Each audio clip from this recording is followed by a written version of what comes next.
welcome or welcome back to my channel. My name is Erin and I am so excited that you decided to take time out of your day to spend with me, because today we are talking about my last TBR of 2025. And I know we all say it, but like, wow, we're really here. I have no other words. So yeah, I'm in my little festive Grinch sweatshirt that I love so much. He's my favorite Christmas character, you know? And we're gonna talk about some holiday reads, some books that I just want to get to before the end of the year, all the things.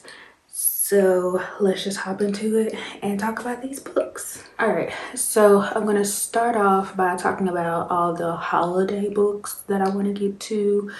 And am I going to read all of these? Y'all know I don't ever read every book on my TBR. It is just the list that I pull from throughout the month just to make it easier on myself. So the first one that I'm considering is The Gingerbread Bakery by Lori Gilmore. This is the 5th book in the Dream Harbor series, and you know, I'm just excited to dip back into this world and see these characters again. I ended up skipping the 4th one, which was the Strawberry Patch Pancake House, just because it had more than one trope that I'm not a fan of, so I just decided to not even do that to myself. But these are interconnected standalones, so you know, you don't have to read them in any order anyway. And in this one we will be following Annie and Mac, and I'm just really interested to see their love story, especially seeing their dynamic throughout the other books. And we're also getting Jeannie and Logan. Yeah, Jeannie and Logan's wedding. They were the couple from the Pumpkin Spice Cafe, so it'll be a nice cute little, you know, a full circle moment for this friend group. And the tropes listed are enemies to lovers, found family, small town, forced proximity. Love it. Really excited. I think this might be a winner for me, you know? Who knows? Next up we have I'll Be Gone for Christmas by Georgia K. Boone. And this is for fans of The Holiday, the movie where they do the house swap. So I think this will be really interesting. In this, we're following Bee, who needs a break in the bustling San Francisco tech community. No one ever seems to stand still, especially her perfect sister and business partner, Beth. So when her best friend suggests a getaway on the wildly popular house swap app, Bee decides a countryside retreat might be exactly what she needs. Clover has had a year between losing her mother and making the complicated decision to leave her fiance. Sticking around the idyllic Christmas obsessed town of Salem, Ohio just doesn't feel right. So when she hears about the house swap app, she jumps at the chance to spend the holidays in the unfamiliar city of San Francisco. And you know, we got some romances happening, and I think one of these is a sapphic relationship, so I'm excited to read about that. I think this is gonna be a good time. The next book is one that I feel like I've had on my December TBRs for years and I just haven't gotten around to it, but I have my hold ready at the library and I'm just waiting for it to come to me because it's gonna happen this year, and that is The Mistletoe Motive by Chloe Leese. In this, we kind of have an enemies to lover situation. He's a grump, she's a sunshine, very much into Christmas, and they work at this bookstore, and unfortunately they are, let me see, make sure I'm not lying. The bookstore has some, you know, financial issues, and one of them is going to end up losing their job based on the sales of the season, and so they're also in competition with each other, and that's all I know. That's it. But I think it'll be a good time. I've read from Chloe Leese before, and I know to expect good things. So we'll see. We have A Christmas with the Wrights, which is a novella written by Christina C. Jones in the Wright Brothers series. Now, I have not decided if I'm going to read the last book in the series. I mean, I might as well because it's the last book, but I did know that I wanted to read this novella and see what it's about. And it just says about a year has passed since the final words of the last book, and much has changed, and just enjoy a peek into these people's lives. So I'm probably, Gingy, you hit me in the head. It's the back. Okay. I probably will spoil myself for whatever is going to happen in the last book, which I think is called Bending the Rules, but it might help me make my decision. I don't really care about reading interconnected standalones in the wrong order. That has never bothered me. So yeah, I want to read this little novella and, you know, just see what I think. Just test it out. Then we have Holiday Romance by Catherine Walsh. And this follows Molly and Andrew, who are just trying to get home to Ireland for the holidays when a freak snowstorm grounds their flight. And nothing romantic has ever happened between them. They're friends and that's all. But once a year for the last 10 years, Molly has spent 7 hours and 15 minutes sitting next to Andrew on the last flight before Christmas from Chicago to Dublin, drinking terrible airplane wine and catching up on each other's lives. In spite of all the ways the two friends are different, it's their holiday tradition. Neither of them has ever wanted to give it up. And this is supposed to be a friends to lovers festive romance where they are going to have to basically figure out how to get to Dublin when this snowstorm happens. And I think it's going to be a lot of jumping from like airport to airport, and you know, them slowly realizing that they actually like each other instead of just like each other. Yeah, we have Macarons and Mistletoes, and this is by N.G. Peltier, and this is the little Christmas novella from the Island Bites series that I completed earlier this year. And so I just kind of want to round it out, you know. I love these characters a lot, and you know, just one last hurrah before the end of the year. Kieran King has whipped up an extra special treat for his girlfriend Charisse, but what started off as a simple gift giving turns into chaos when the treat ends up in the wrong hands. Okay, that sounds interesting. We'll see what it's gonna give. We have a sapphic romance called The Christmas Swap, and this is following Margot Murray, who is a newly single, high-flying businesswoman with no interest in a cutesy seasonal romance. Ben Gibson is an unlucky in love sweetheart in need of a woman to bring home for the holidays. Together they make a pact. Margot gets 2 blissful weeks away from London in a picture-perfect manner in exchange for posing as Ben's girlfriend. The story can only go one way. Margot is sure to fall in love for real, and she does, with Ben's sister Ellie. Okay, look. Family drama, mess, it's my thing. And this sounds kind of similar to Kiss Her Once for Me by Alison Cochran, and I really enjoyed that holiday romance. I'm hoping this is going to give me the same vibes, you know. It's gonna do that for me. And that is it for the holiday reads. Now I just want to talk about some mood reads as well as some books that I just want to get to before the end of the year. All right, so we have a couple of books still left on the 2025 TBR. No surprise there. And you know, I want to make one last attempt at completing this list. So I've picked out a couple that, you know, are possibilities that I'm like in the mood for right now and could help me make that happen. The first one is going to be Silver Under Nightfall by Rich Pecco, and this is a fantasy duology where we have, let's see, it says it's full of core intrigue, queer romance, and terrifying monsters. And I think this is polyamorous vampires. I think that's what this is going to give us. But Lex got to this before I did, and she had a really good time with it and has been trying to get me to go ahead and read it. So, you know, I can't say no. So I'm gonna go ahead and I'm going to pick it up.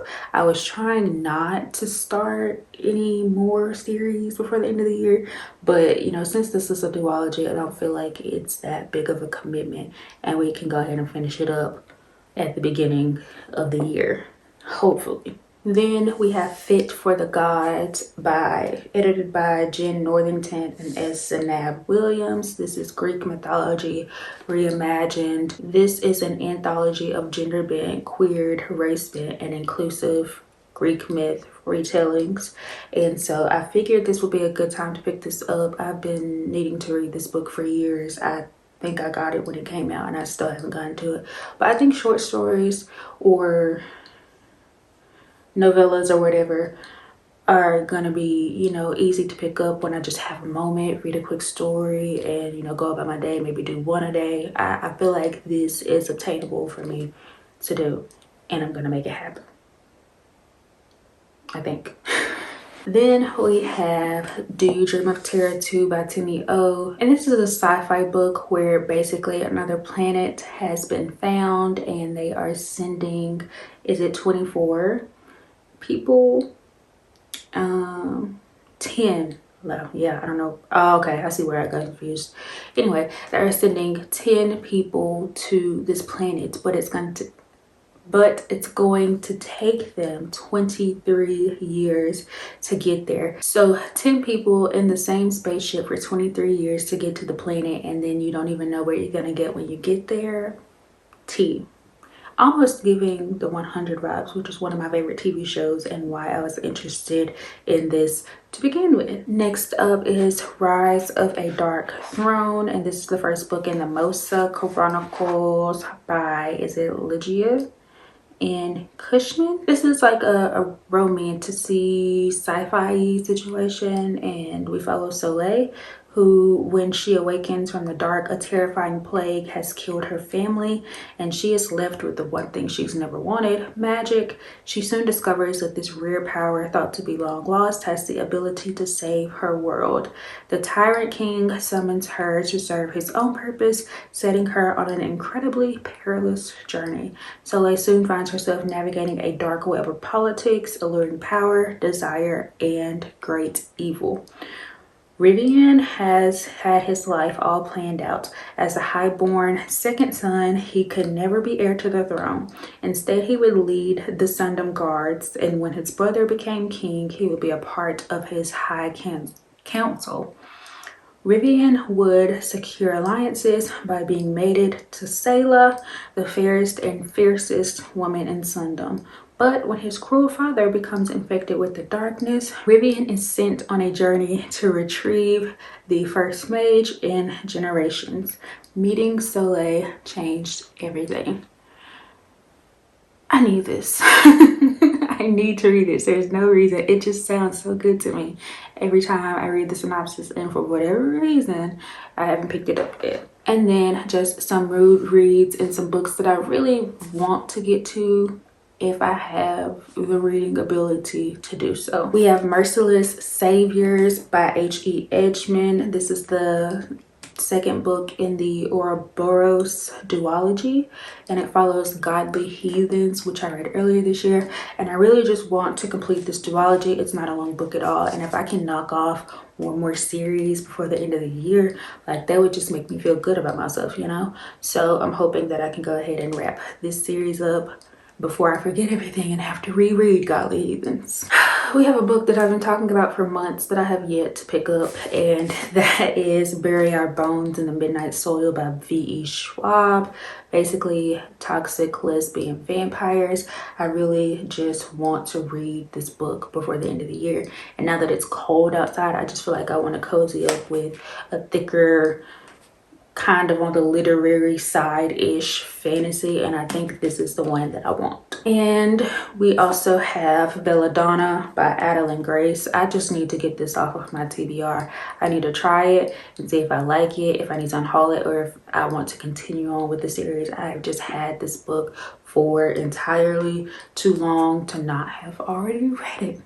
And I want to know, people say really good things about Belladonna and about the series, and I just want to know. And this is, I don't even know why I'm putting this on here, because I just don't know. I don't know. I want to, but I don't know. And yeah, The Book of Life by Deborah Harkness. This is the third book in the All Souls series that starts with the discovery of witches. And kind of for the same reason as Bury Our Bones in the Midnight Soil, I am just like in a fantasy mood that I can like cozy up with a warm drink up under some blankets and just like go into a different world. And so yeah, and also I just really need to read this book. I don't think I picked up anything in this series all year. And the only thing I did pick up though is the show. So I'm refreshed enough to not have to reread, because the show is very similar to the books. And so yeah, I just need to do it, friend. I need to do it. And these last two, I'm laughing because it's funny, but it's also not funny. I started these books at some point this year and never finished them for one reason or another. Mainly, here's the thing, I usually don't soft DNF, and but I like want to finish these books for completionist reasons, because they would both be ends to a series, two different series for me. But I just can't find the to pick it up, you know.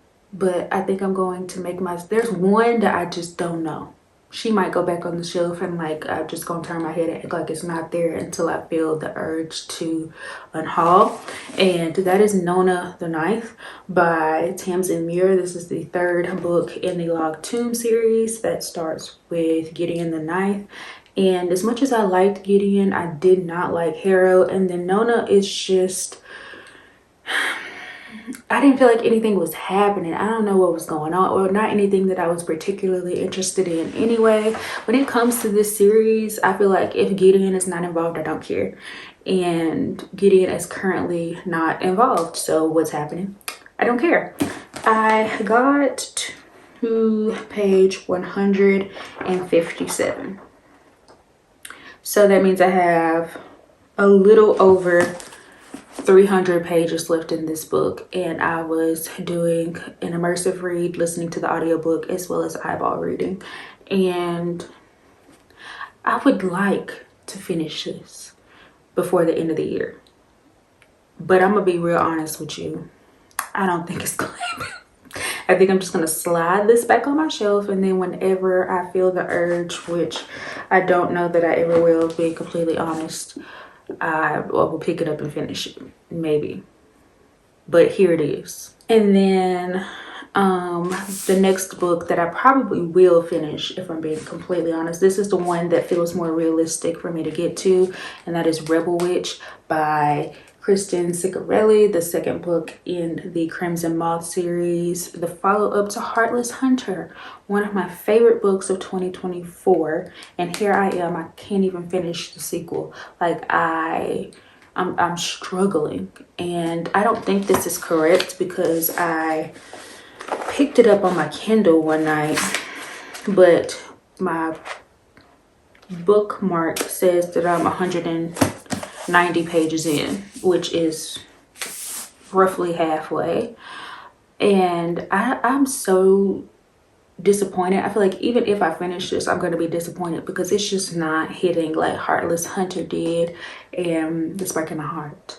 It's breaking my heart, but if one of the two books gets finished this year, it will be this one, just so I can close this series out and be done with it. And it is an easier read than Nona the Ninth is. So yeah, and that, my friends, is my December TBR. We have made it. I'm excited to get some holiday reads in, some, you know, cozy times. It is cold outside and my body doesn't necessarily love the cold, so I'm doing everything I can to stay warm. And I feel like reading cozy books will help me warm up. I don't know. But anyway, I'm not gonna hold you any longer. Thank you so much for watching this video. Thank you for liking, commenting, sharing, subscribing, anything that you do to support me and my channel. It is very much greatly appreciated, friend. And you know what, I will catch you in the next video. I don't know, I don't think I'm officially doing Bookmas this year. It's just I wasn't working last year, so it was easier to do it. But this year I am working and my body is just going through it right now. So I'm not going to commit to it. But I will say that there will be more videos than usual this month, and we'll just be an unofficial Bookmas because I have vlogs that were supposed to come out in the fall time that I didn't get out. So I'm just going to throw those in this month before the end of the year. And of course we have end of the year content and just holiday type things that I want to do. So you will be getting more videos than you have been getting, but not an official Bookmas. I cannot commit to that, will not commit to that. So yeah, I'll be seeing you a lot sooner than you have usually seen me. So anyway, yeah, bye.